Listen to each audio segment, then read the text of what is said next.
Warren Buffett once said it takes 20 years to build a reputation and 5 minutes to destroy it. With how quickly we move today, you're lucky if you get 2 minutes to build a reputation, and it can take less than 2 seconds to ruin it. This week's guest, Gina Rau, has arguably one of the most nuanced roles in developing a connected brand: public relations. PR is the connective tissue between the internal and external perception of your company. Gina's seen a thing or two when it comes to making sure your insides match your outsides.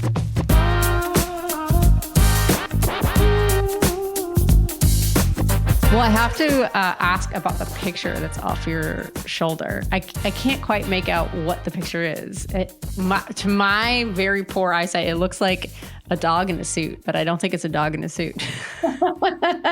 Nope. It's my 2 kids from, that picture, they were little. And now they are, one is at least an inch or 2 taller than me, just graduated high school. And then the other one's like a foot taller than me. Oh, wow. Okay.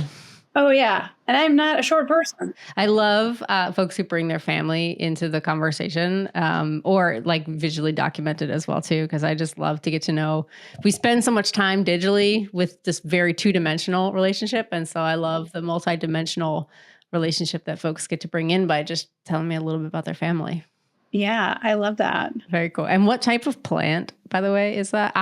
This beast of a plant that's off my shoulder is, I cannot claim to take very good care of it at all, but that cute little plant behind you looks very interesting. So first of all, I noticed your Monstera when we were prepping, and it is beautiful. It's fantastic. I don't have green thumbs. We do nothing. It just loves the sunshine, and we water it every so often. And it's a very self-sustaining plant. Wow. And for any marketers out there, my wife is also a marketer. We call it the Montserrat plant, which is a font. It's like super lame joke. Don't laugh. Don't give me that. Anyway, tell me about your plant.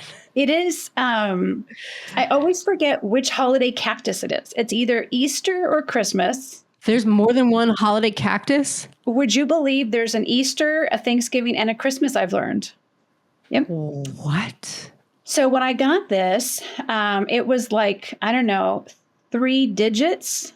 Okay. Like at a plant party, it was, stuck in water, growing its little roots. And then I put it in some dirt, and it has become this. It's probably, it's from 2019. I think it wants to be a lot bigger, but I need to replant it. Oh, yeah. New pot. Yeah.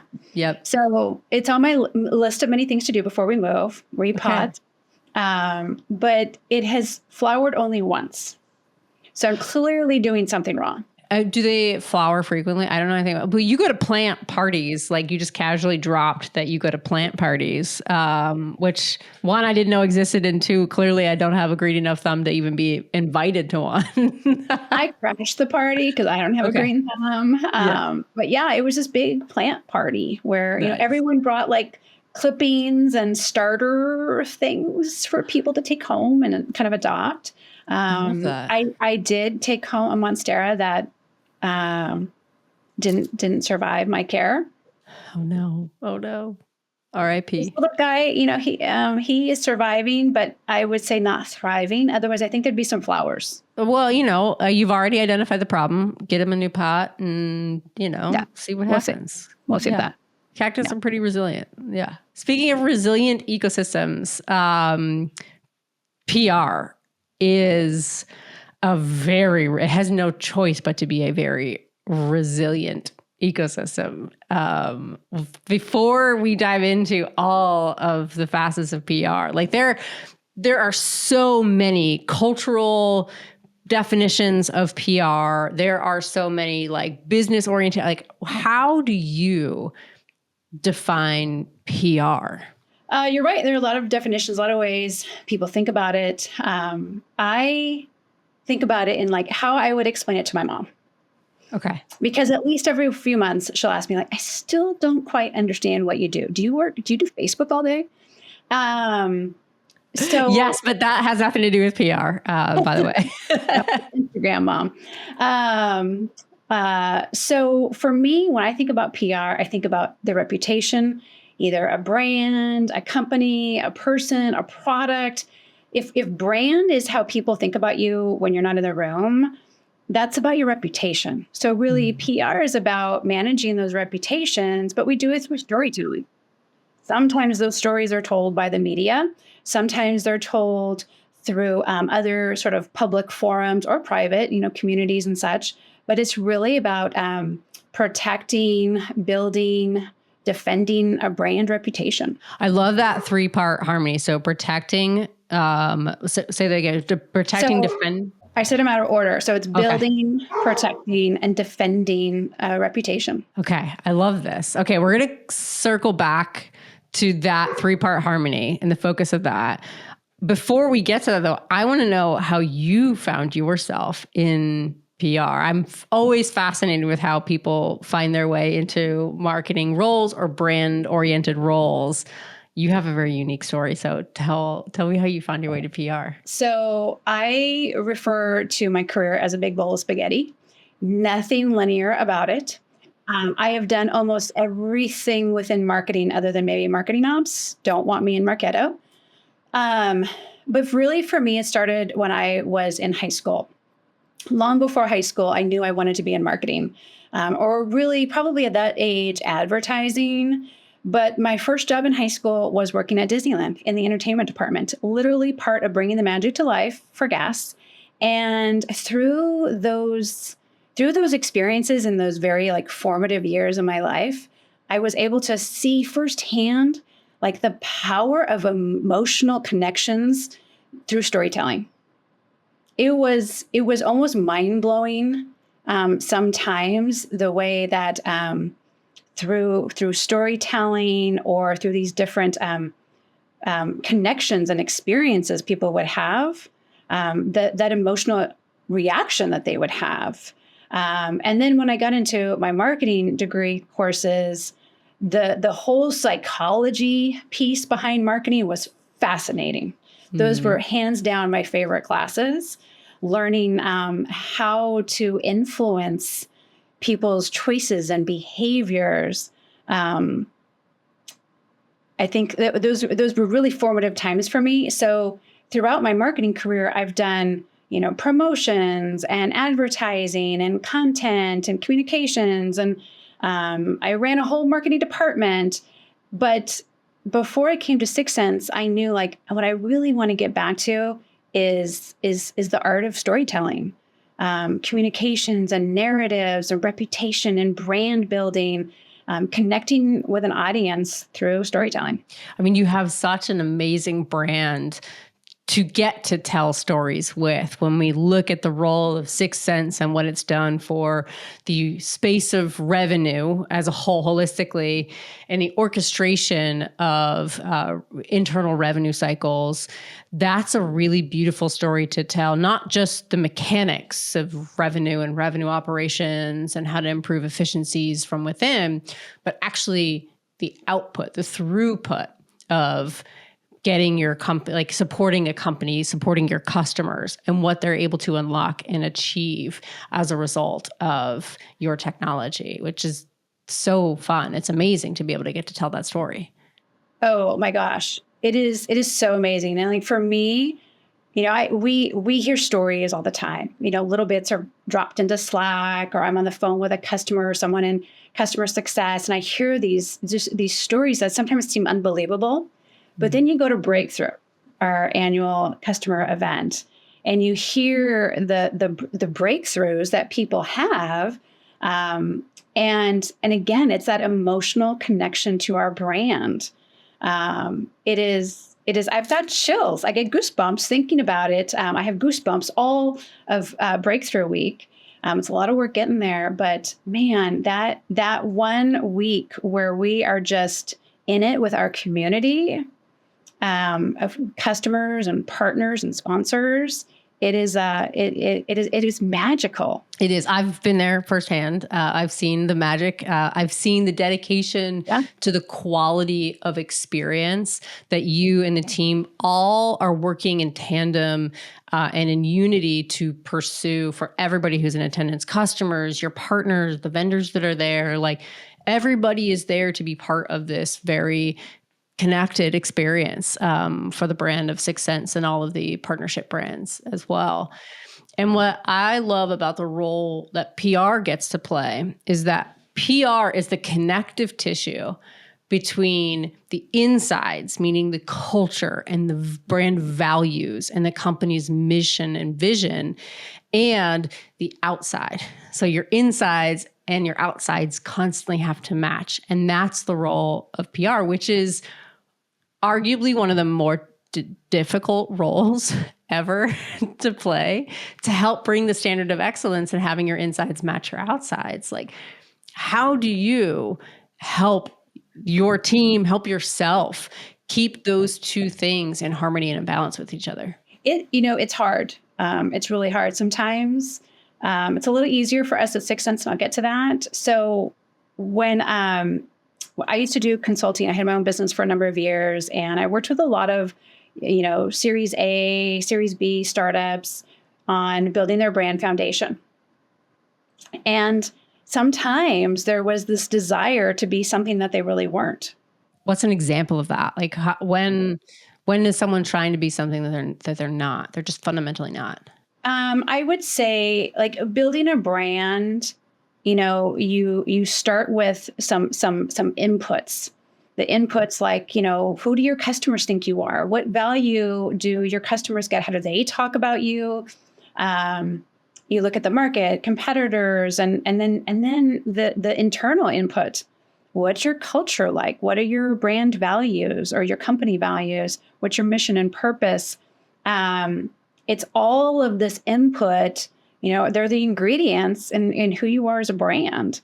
And if you haven't done the work to define your values, if you don't have at least some sort of defined culture, if you haven't done that work, it's really hard to have a unique, compelling brand because you don't know who you are. Yeah. Yeah. I mean, in the thesis of building a connected brand, the connection to the self and the connection to your core beliefs and the connection to your team are the two most important pieces of that foundation. So without it, you're going to have a disconnected brand fundamentally. Right. I think sometimes before a company has done that hard work, that internal work, they just want to get to the brand. Yeah. Yeah, you've got to do that internal work first. Yeah, you skip that. It's not just the visual ID. It's not just the tone or the voice. It's everything that sits behind it. And having watched Sixth Sense for as long as I have watched them and watched the amazing trajectory that y'all have been on, it's clear that you did that internal work first along the way. And it had this gravitational pull. It felt like there was just this amazing gravitational pull to your brand as the connective tissue between the inside and the outside. What was that journey like? How did you help, really start to bring in a lot more of that gravitational pull? Yeah. Well, I can't take credit for a lot of the brand work that happened, obviously, before my time, because so much of the brand was developed well before I came to Sixth Sense. But we look for these opportunities to bring it to life, through our events, either virtual or in person, like with Breakthrough, through, basically every touch point. Rev City, our community, you feel the brand when you're in there, even when little Revvy's not, flying across the screen. So we're really intentional about making sure that every brand touch point has that consistency in terms of how we show up, how we sound. And then I would also say, like, from a communicator's perspective, my goal is to make sure that we are always aligned internally before we say anything externally. So we updated our brand values about a year ago. Last February, we updated our brand values. Nothing significantly changed, but we wanted to check in. And in my opinion, it's good for companies to check in on your values, your culture, your mission and purpose, because if not, it can happen where those things kind of start to fade away. I think that's such an important habit to get into, to recalibrate and check back in with your brand values. I find so many organizations, they're like, we did it, one and done. We did it. It's done. But I don't know that that helps to factor in the changing, political climate or social climate at the time. It doesn't check in with the workforce that is helping to drive your mission and vision forward. Can you share a little bit more about that exercise? And first off, what prompted it? And then secondly, how you approached what can feel like, a large body of work in a company that moves as fast as 6 Sense. Yeah. So there's a few things that triggered our process or approach, and the timing of it, mostly growth. So we grew, I don't even know what the percentage is, but it was a lot, let's say from a couple hundred people to well over 1,000 people. And so when you go through that kind of growth, when you expand internationally, your culture changes. Or maybe not changes, but it's impacted in some way. And with all those new people, we thought, what, this feels like the right time to kind of check in. Are these still relevant priority values for us? Does it feel like us? And does it feel like where we want to go? For me, values should be a little aspirational. They should also reflect who you really are today. And so we went through a process where we had different cohorts that were represented or representative of all of our geographies, different functions, different longevity in terms of tenure. I can't even think of all the others. We looked at gender and age and race and everything to make sure that we were listening to a wide group, a wide variety of voices. And we had these sessions where we checked in with them, like what that we already have still feels relevant. And we want to hold on to this. We want to preserve this. But then what's the aspirational piece that we need to bring in? And what we heard in our situation were, our values, they still are us. And yet they still feel like we have room to expand and grow. I get goosebumps once again. But we also heard like these highlights and what was really meaningful for our employees around our culture. And so we were able through this process to get really intentional around, okay, what are the cultural experiences we want everyone to have? So, like many companies, we've had a DEI promise. We called it our DEIB. We added B for belonging.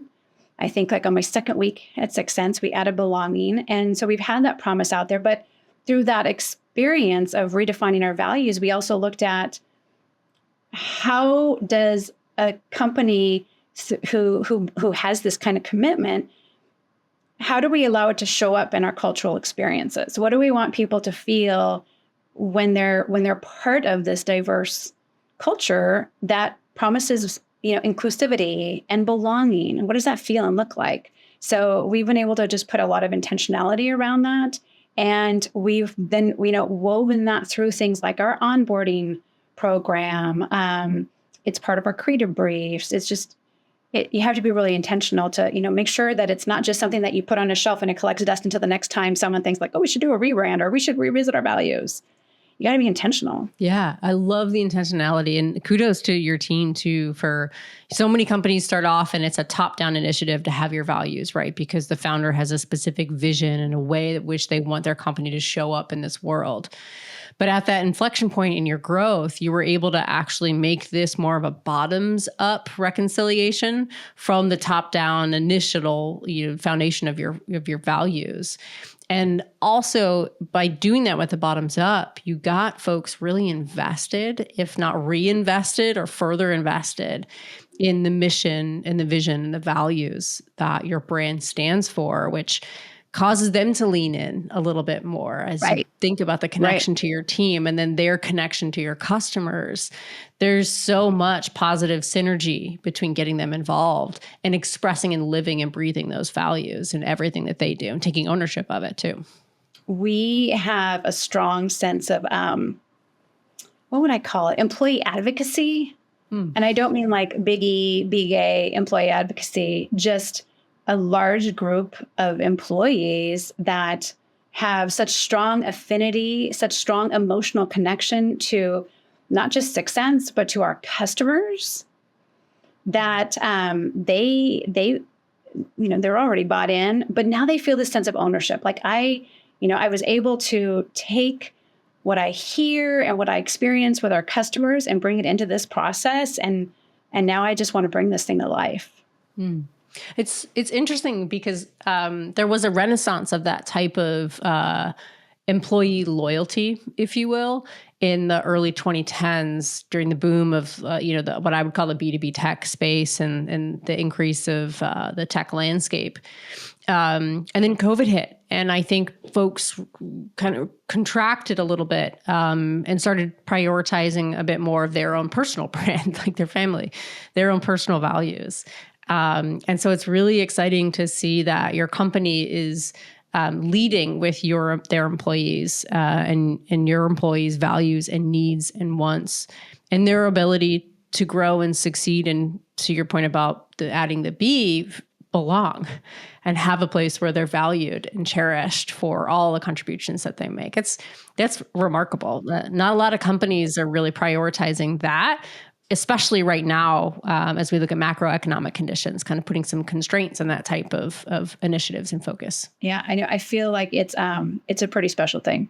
Switching gears a little bit, because in the work that I've done as a CMO with PR, it's the folks that I work with are always looking for the hook, right? They want to know, like, what's the hook that your brand has or your business currently has? And one, I would just love to hear, do you prescribe to that philosophy of PR of what's the hook? And if so, what threads are most interesting to you at this point in time for those hooks? I do prescribe to that. And for me, I look to, regardless of sort of like the media landscape, what's happening, outside of the company, I think about what is the white space we can own. And there's a couple things, concepts within that I want to break down a little bit. Like the white space is what's not being talked about, what's the message, the narrative, what's the opportunity that no one else is addressing. It's real, it's out there, but no one else is really like addressing that. But the ownership, like it has to be a white space that you can own, and only you. A competitor couldn't say that.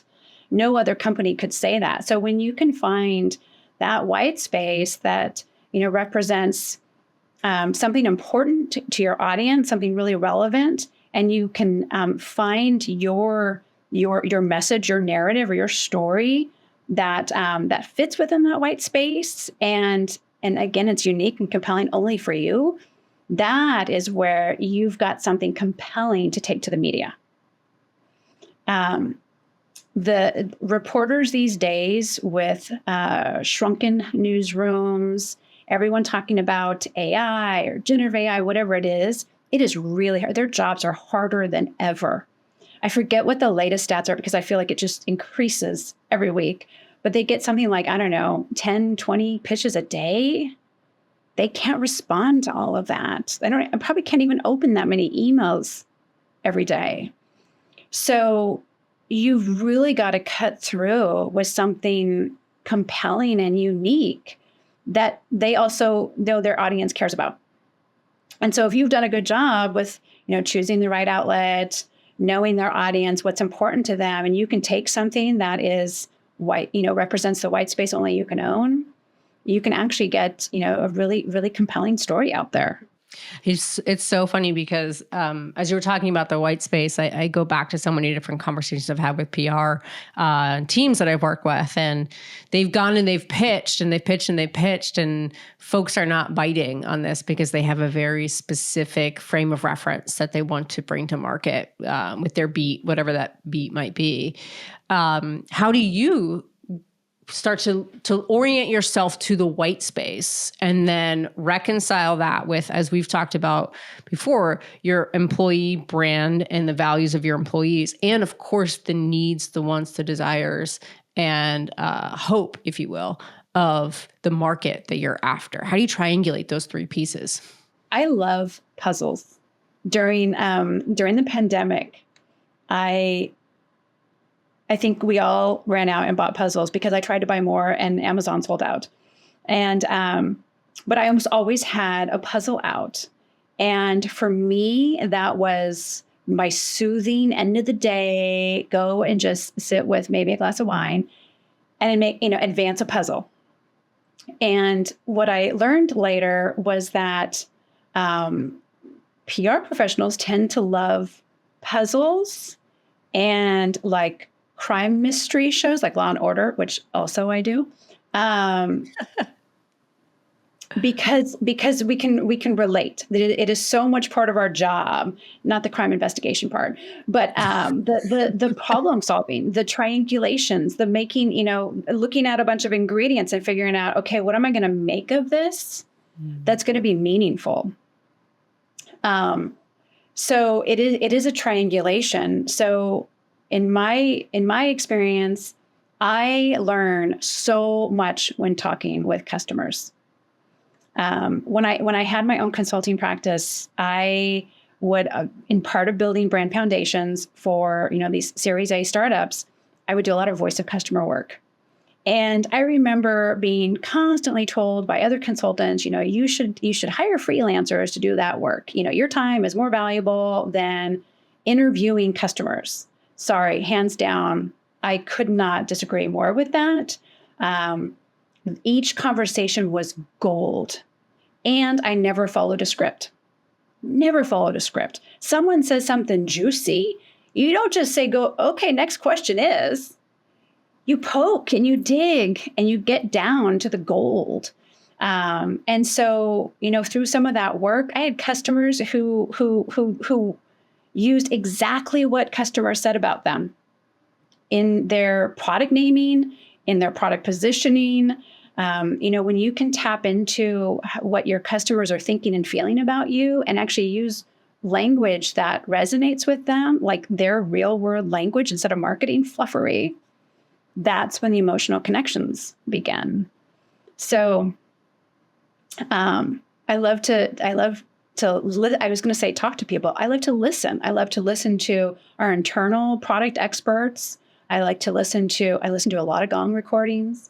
I listen to our customers, what they're saying and how they're saying it. And then I listen to the market. I listen to read a lot of what the reporters are saying so that then we've got all the ingredients and we can figure out what is the right story, who's the right reporter or publication to tell that story. Well, first off, I'm wholeheartedly stealing, not even subtly, I'm just going to straight up rip it off, the term fluffery. Love that. Stealing that for later. I will also, though, be stealing the devotion to customer interviews. I came up through customer marketing. I think your customers are the most important part to the demand that you're building in the market.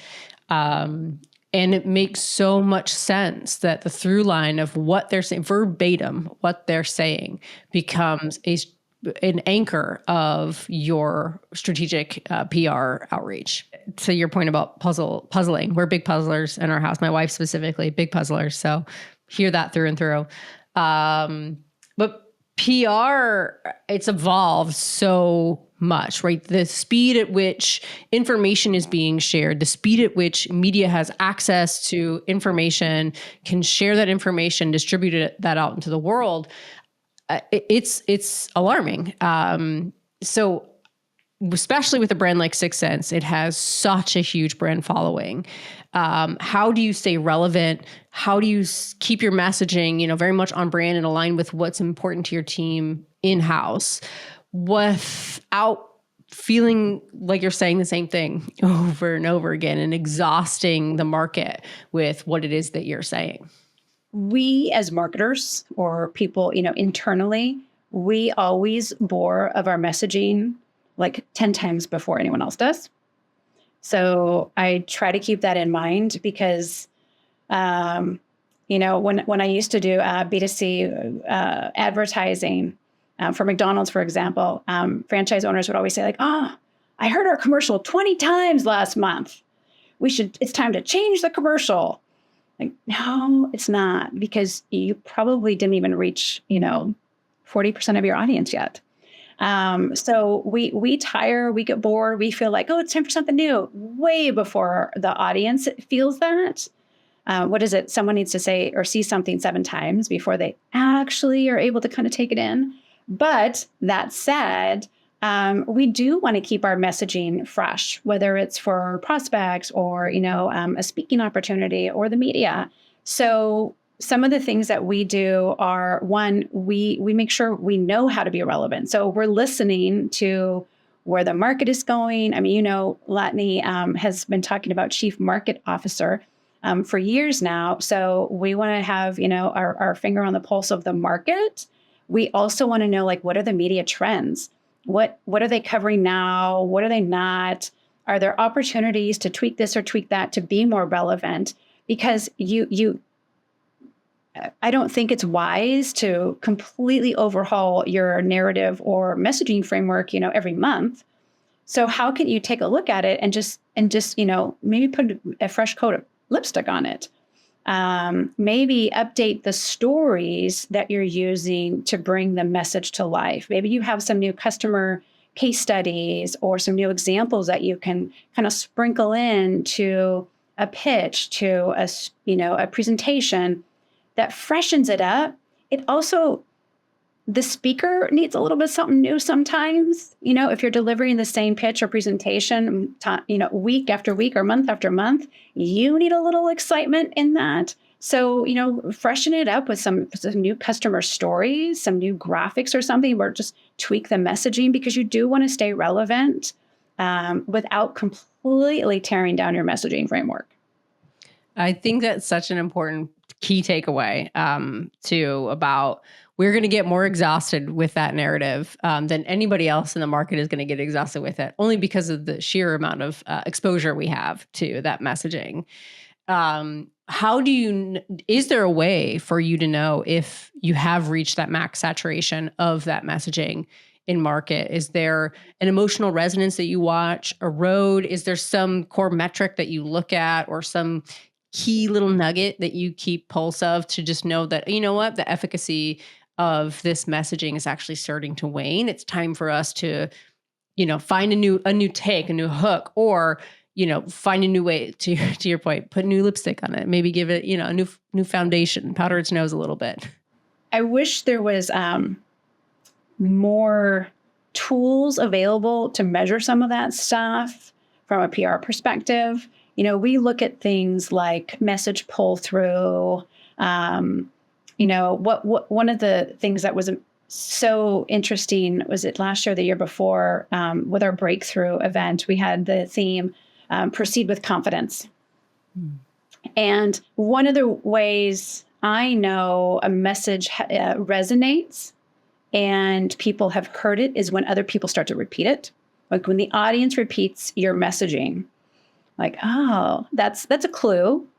And what we heard was, and we saw in LinkedIn posts, customers using the phrase, not necessarily in a way that they were like talking about our breakthrough theme, but just using it casually in their LinkedIn post about maybe something new that they were trying. They're like, yeah, because I want to proceed with confidence, kind of a thing. Like, it resonated. So I look for clues like that, and then try to gather as much data as I can. But yeah, sometimes it's hard. Sometimes it's a feeling. I get that through and through. It's a hard thing to be able to measure, but if we could come up with the technology to help PR quantify the success and, of course, the penetration of their messaging, I think we've found a goldmine product out there in the market for sure. Yeah. And I will say there are increasingly new tools available to PR to measure impact beyond, share of voice. We're experimenting with a few right now. I hear others are coming out. So I think what's important is for way too long, PR and specifically B2B PR did not have the tools available to us. There was no Google Analytics for PR purposes beyond share of voice. And I think enough PR professionals have said, you know what? I need to demonstrate value. I need to demonstrate ROI. I need data to help inform my strategy and my plan. Yeah. And the tools are and the technology have advanced, and it's needed, and it's exciting to see. One of the tropes that follows PR folks around is the fact that you're damage control. Is the fact that we in our prep we talked about Olivia Pope as the reference for what PR is supposed to do, and how that's always just trying to mitigate the most amount of damage possible for a brand image or an individual's brand image. But there's obviously so much more to the role that PR plays. For companies who really want to lean into this function and help their insides match their outside, what do you wish folks would do to partner with you more effectively? It is always best to focus on building a reputation, build a strong reputation. And one of the best ways, probably one of the easier ways to do that is telling the stories. So, I wish more people would go to PR, come to me with your stories. We can never have enough stories in our back pockets to have at a moment's notice, whether it's an interview or to pitch, or if a reporter's looking for someone to speak to about a topic that they're writing about. When you've got whether it's in your head or in your database, tons of customer stories or examples that you can just refer to quickly, you're building a strong reputation. And I think it's common and it's easy where people just get busy and they hear these great stories. They're talking to customers, they're talking to partners, talking to investors or other stakeholders, and they're hearing all these great stories. And then we get busy with the next thing. There was one customer that I had back when I had my consultancy. They were a factory. They had a manufacturing plant. And so most of their employees did not sit at a computer all day. This was before Slack. So we set up a story box. Like a physical box? A physical box. I love it. Physical paper and little pens attached with a string. Because they also, they didn't need pens in their work. So we had, pens, paper, and a physical box. And when they had stories, when they had a situation come up that they felt like, this would be an interesting story to help people understand what happens in our factory, put it in the box and put your name on it. And someone's going to follow up with you to interview you for that story. And it was amazing. This also seems like another good product development piece as well, too. We can have the PR Dropbox. Just put your little stories in here so PR can get your little nuggets. I love it. If there are brand builders listening to this episode and are really inspired to spend more time thinking about their partnership with their PR team, how can they show up in conversations in addition to the stories that they're creating? How can they be a better asset, a tool, a resource to PR? And what should they be thinking about in order to get the most value out of the relationship with their PR team? The best way is to be tightly aligned, super tightly aligned. Brand and PR are so closely related, at least for me. And the more that they are aligned, the more the stronger all of their work can be. Because if PR knows that brand's working on something, that brand's got something coming down the line, because nothing happens quickly or overnight with brand. It takes a lot of time. And so if PR knows in advance, they can amplify that so much. They can make sure it gets, whatever is coming can get into the right hands to be further amplified. So by working closely together, it's a powerful duo. I love it. So brands focused on being the one talking out into the world. PR's job is to get other people to be talking about what the brand is talking about out in the world. Yeah, like turn up the volume. Exactly. Bring it up, amplify, get it up and out and into the world.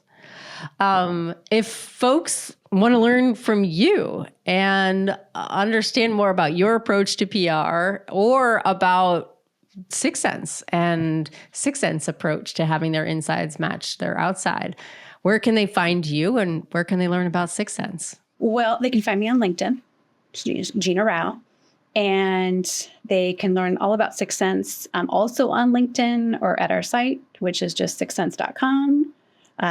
We've got volumes of information there, and would love to help them learn more. Agreed. Any hot scoops coming in from the Sixth Sense team? Well, I can tell you, Breakthrough is going to be amazing again. As always. Our AVX team, they are hands down the best in the business. Every year, they just keep raising the bar on Breakthrough, and it is incredible. It is so incredible. My first Breakthrough, I was there, and they were still setting up and everything. And one of our executives called, said, "Oh, I'm running late. How's everything going there?" And I was like, "Oh my gosh, I have had goosebumps all day long." Like this is not a customer event. This is an industry event. It really does transcend any other experience you're going to have with what is normally referred to as just like a customer conference. It's way more than that. It's a holistic experience that really immerses you in the beliefs and the values of what's possible when you step into the orbit of Sixth Sense. So I wish y'all the best of luck. Have so much fun. And I can't wait to hear all the amazing stories and feel a little FOMO looking at all the pictures for Breakthrough. Yeah, this has been so much fun, MK. Thank you.